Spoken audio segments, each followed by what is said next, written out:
नमस्कार भैया दीदी, हम आप लोग के सामने बहुत ही सुंदर विवाह का गीत लेकर उपस्थित हुए हैं। तो गीत सुनकर आप लोग ज़रूर बताइएगा कि गीत आप लोग को कैसा लगा। और अगर गीत अच्छा लगे तो सब्सक्राइब और शेयर ज़रूर कीजिएगा, क्योंकि आप लोग का आशीर्वाद का हमें बहुत ज़रूरत है। तो आप लोग सुनिए, गीत सुनाते हैं। सीका के बढ़निया ए बेटी सिरहन माले के राम सुतिया।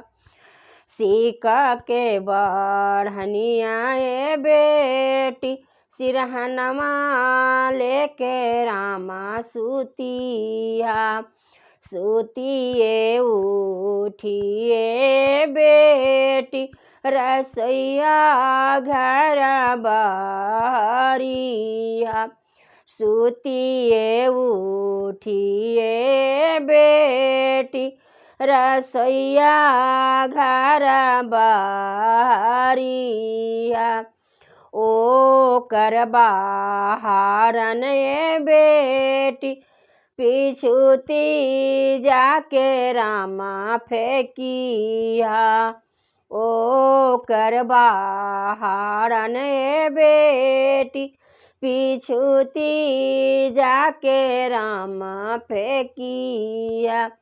जामी जे जई है ये बेटी सेंदुरवा केरा रामा गछिया।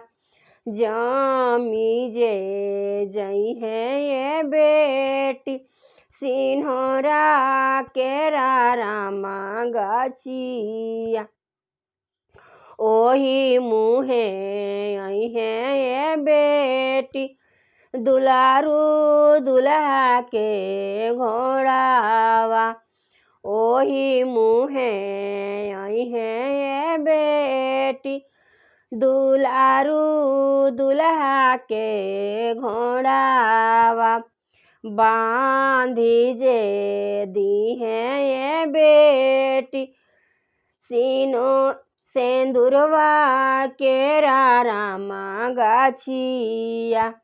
बांधी जे दी है ये बेटी सेंदुरवा केरा रामा गछिया। ओही सेंदुरवा ये बेटी जनमा रही अही बतावा। ओही सेंदुरवा ये बेटी जनमा रहबू अही बतावा। ओही सेंदुरवा ये बेटी जनमा रही है यही बतावा। नमस्कार।